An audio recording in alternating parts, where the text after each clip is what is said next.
ध्यान लगाने मैं चला, ध्यान लगे ना मेरा। हे बुद्ध, आप ही कर दो पार मेरा ये बेड़ा। बस में, ट्रेन में, ऑफिस में, मॉल में, घर में, जब भी कोई पुरुष किसी महिला को देखता है तो उसके दिल में एक आहट होती है, एक भेड़िए की आहट, जो उस महिला को अपनी हवस का शिकार बनाना चाहता है और सोचता है काश ये महिला मेरे बिस्तर में होती और मेरे लिए एक सिगरेट जलाती। अगर वो महिला उस व्यक्ति की रिश्तेदार या परिवार से होती है तो वह व्यक्ति उस भेड़िए की आहट को वही ख़त्म कर देता है, उस आहट को अपने दिमाग से निकाल के फेंक देता है। किंतु अन्य महिलाओं के लिए वह ऐसा नहीं कर पाता। उस खतरनाक भेड़िए की आहट उसके दिमाग पर हावी हो जाती है और उसका दिमाग उस वैशी दरिंदे भेड़िए का शिकार हो जाता है। आपने अपने आसपास ऐसी कई घटनाएं देखी होंगी जिसमें महिलाओं के साथ छेड़छाड़ और सेक्सुअल हरेसमेंट की वारदातें शामिल हैं। इन सारी घटनाओं को वही भेड़िया आहट देता है जो मनुष्य के दिमाग में पनपता है। इसके अलावा आपने आसपास समाज में देखा होगा कि डॉक्टर नर्स के साथ संबंध बनाते हैं, टीचर स्टूडेंट के साथ संबंध बनाते हैं, पायलट एयर होस्टेस के साथ संबंध बनाते हैं। आखिर ऐसा क्यों होता है? ये सब उसी भेड़िए के कारण होता है। ऐसा नहीं है, ये वैश्य भेड़िया सिर्फ मर्दों में जन्म लेता है, मर्दों के मस्तिष्क में जन्म लेता है। औरतों के मन में भी यह भेड़िया समान रूप से आहट करता है। कभी कभी यह भेड़िया आदमी के दिमाग पर इतना हावी हो जाता है कि आदमी हर वक्त काम वासना में डूबा रहता है। सोचने वाली बात यह है कि ज़्यादा काम वासना में डूबने का क्या परिणाम होगा। कभी कभी यह परिणाम इतना भयंकर होता है कि आदमी बाप बनने की शक्ति भी खत्म कर देता है।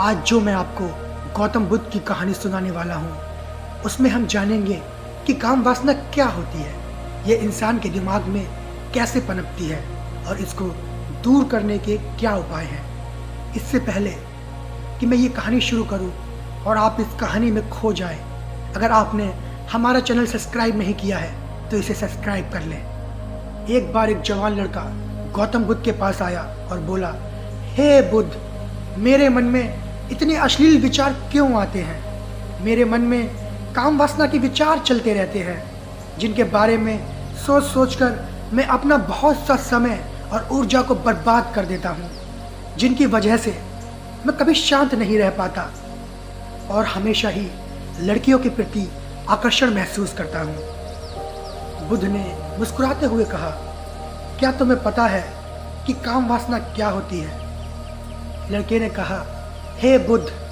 मुझे ये नहीं पता है कि काम वासना का क्या मतलब है, लेकिन ये जो भी है बहुत बुरी है।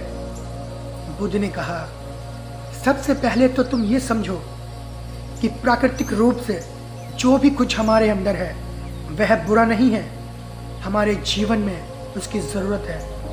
वासना एक प्रकार की भावना है जो हमें किसी न किसी चीज़ की कमी का एहसास दिलाती है। फिर हम उस चीज़ की पूर्ति के लिए उसकी तरफ आकर्षित होना शुरू कर देते हैं। जैसे अगर किसी के पास धन की कमी है तो उसमें धन के प्रति आकर्षण यानी धन की वासना उत्पन्न हो जाएगी।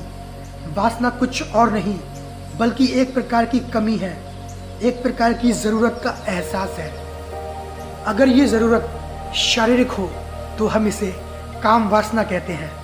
लड़के ने कहा, हे बुद्ध, यह तो मैं समझ गया कि काम वासना क्या है, लेकिन ये हमारे अंदर कहाँ से आती है, ये कैसे उत्पन्न होती है?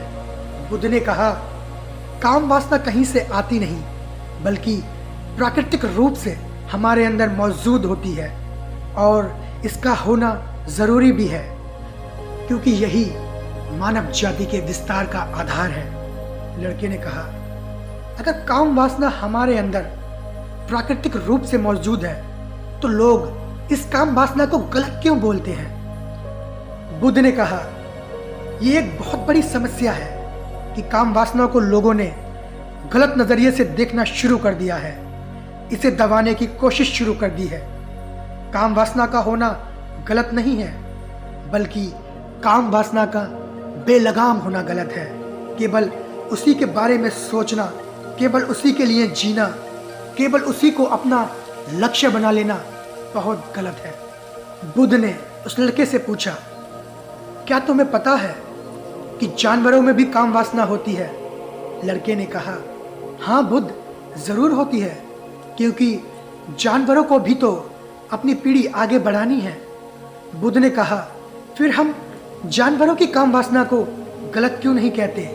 लड़के ने कहा, पता नहीं बुद्ध, आप ही बताएं। बुद्ध ने कहा कि जानवर अपनी काम वासना का उपयोग केवल संतान उत्पन्न करने के लिए करते हैं, उससे खुशी प्राप्त करने के लिए नहीं, और ना ही सुख भोगने के इरादे से, क्योंकि जानवरों को प्रकृति ने इतनी सोचने समझने की क्षमता नहीं दी कि वे अपनी काम वासना को क्षणिक सुख का आधार बना सके, जबकि हम इंसान अपनी सोचने समझने की क्षमता का उपयोग करके प्रकृति में पाई जाने वाली हर चीज को अपने सुख और आनंद के लिए उपयोग करने का प्रयास करते हैं। हम इंसानों ने काम वासना के साथ भी यही किया है, इसे अपने आनंद और भोग का आधार बना लिया है। जिस भावना को प्रकृति ने मानव जाति का अस्तित्व बनाए रखने के लिए हमारे अंदर डाला था, उसे हमने अपने जीवन का सर्वोपरि लक्ष्य बना के रखा हुआ है, और इंसानी काम वासना का ये बेलगाम होना ही उसके गलत होने का कारण है। हे बुद्ध, मगर ये काम वासना हावी क्यों होती है? इसके बेलगाम होने का क्या कारण है? बुद्ध कहते हैं, वत्स, काम वासना के होने के 4 बड़े कारण हैं, जिसमें पहला कारण है कि जीवन में किसी बड़े उद्देश्य का ना होना। बुद्ध ने उस लड़के से पूछा, जब तुम किसी काम में व्यस्त होते हो तब क्या तुम्हारे दिमाग में अश्लील विचार आते हैं? लड़के ने कहा, नहीं बुद्ध, जब मैं व्यस्त होता हूं तो मेरे दिमाग में अश्लील विचार नहीं आते हैं। बुद्ध ने कहा, हमारा दिमाग केवल एक बार में एक ही चीज के बारे में सोच सकता है, इसलिए हमारे दिमाग में कोई दूसरे विचार चल रहे होंगे तो अश्लील विचार नहीं आ सकते। अगर हमारे जीवन में कोई बड़ा और स्पष्ट लक्ष्य है और हम उस लक्ष्य के प्रति पूरे तरीके से समर्पित हैं, तो हमारे पास कभी इतना समय ही नहीं होगा कि ये गलत विचार हमारे मन में घर कर सके। और अगर ऐसे विचार उठते भी हैं तो हमारे मजबूत लक्ष्य के विचार उन्हें आसानी से हमारे मन से खत्म कर देंगे। लेकिन असल समस्या तो यही है, अधिकतर लोगों के पास मजबूत लक्ष्य है ही नहीं। बुद्ध ने कहा कि काम वासना का दूसरा बेलगाम होने का कारण है समाज के द्वारा इसे लगातार दबाए रखने की कोशिश करना। लोगों के एक बड़े तबके ने कामुकता को हमेशा ही शक की नज़र से देखा है, और इसका सबसे बड़ा कारण है कि हमने अपने यौन अंगों को शरीर के बाकी अंगों की तरह स्वीकार नहीं किया, जबकि हमारे यौन अंग भी हमारे बाकी अंगों जैसे हाथ, पैर, मुंह आदि के समान एक अंग हैं जो अपना काम करते हैं, जिन्हें प्रकृति ने उन्हें बनाया है। लेकिन हमने ही इन प्रजनन अंगों को ज़्यादा ही रहस्यमयी बना दिया है। जब कोई चीज़ रहस्यमयी बन जाती है तो उसके प्रति लोगों की एक अलग ही रुचि जागृत हो जाती है, जिसकी वजह से लोग जाने अनजाने में काम वासना के प्रति आकर्षण महसूस करते हैं। बुद्ध ने आगे कहा, जब किसी विचार को दबाने का, उसका दमन करने का प्रयास किया जाता है तो वह विचार और ज़्यादा मजबूती के साथ उभर के आता है, और यही काम वासना के विचारों के साथ भी किया जा रहा है। बुद्ध ने कहा, अगर मैं तुमसे कहूँ कि तुम आम के बारे में मत सोचना तो तुम्हारे मन में पहला चित्र किस चीज़ का आया? लड़के ने कहा, बुद्ध, मेरे मन में पहला चित्र आम का ही आया। बुद्ध ने कहा, इसी प्रकार जब हम अश्लील विचारों को जबरदस्ती रोकने का प्रयास करते हैं तो वो और मजबूती के साथ हमारे अंदर उभरते हैं। इसलिए हमें कभी भी इन विचारों को दबाने की कोशिश नहीं करनी चाहिए। लड़के ने कहा, हाँ बुद्ध, ये तो मैंने भी महसूस किया है। बुद्ध ने कहा, इंसानों में कामुकता हावी होने का तीसरा मुख्य कारण है हमारा अपने विचारों के प्रति जागरूक ना होना।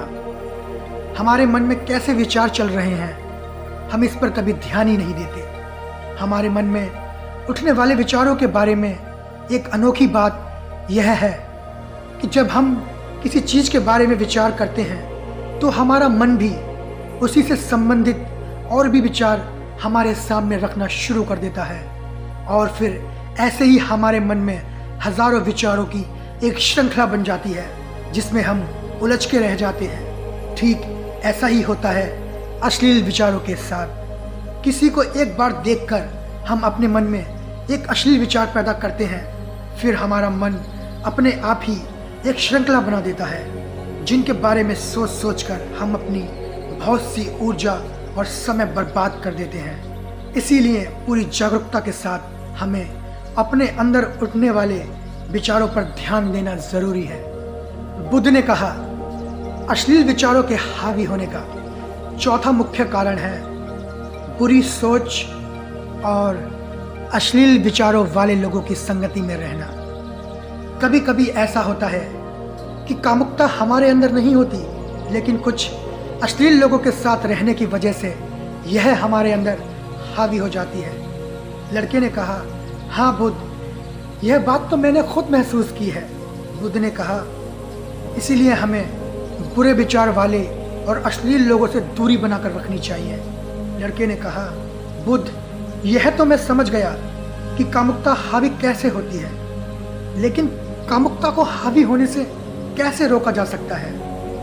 बुद्ध ने कहा सबसे पहले तो तुम ये समझ लो कि काम वासना को रोकना असंभव है।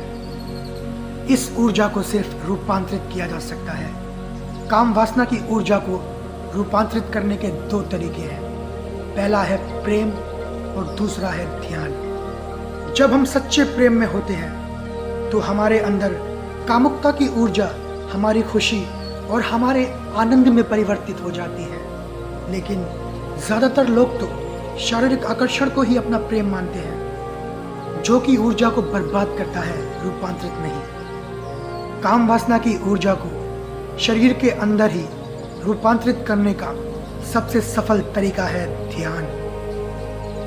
ध्यान के माध्यम से आप अपने अंदर स्थित आनंद के उस केंद्र में स्थापित हो जाते हैं जिसके सामने दुनिया का हर भोग विलास फीका लगने लगता है। ऐसा नहीं है कि ध्यान में उतरने के बाद आप वो सब सोचने में सक्षम नहीं होते, बल्कि आप उससे ऊपर उठ चुके होते हैं और आपको ये सब हरकतें छोटी और बचकानी लगने। लड़के ने कहा हे बुद्ध, ध्यान की शुरुआत कहाँ से करें? बुद्ध ने कहा पहले तो तुम खुद के साथ अकेले समय बिताना शुरू कर दो, क्योंकि जो इंसान जिसके साथ सबसे ज़्यादा समय बिताता है वो उसको जानने लगता है। जब तुम खुद के साथ समय बिताना शुरू कर दोगे तो ये सारे भौतिक सुख तुम्हें छोटे लगने लगेंगे। एक दिन ऐसा भी आएगा कि तुम्हारे चाहे बिना तुम्हारे दिमाग में किसी भी प्रकार के विचार उठने बंद हो जाएंगे। तो दोस्तों, कैसी लगी आपको ये कहानी? कमेंट करके ज़रूर बताएं। अगर ये कहानी अच्छी लगी हो तो हाँ, इस चैनल को सब्सक्राइब ज़रूर कर लें और इस वीडियो को लाइक और शेयर कर दें। फिर मिलते हैं नई कहानी में, तब तक के लिए धन्यवाद।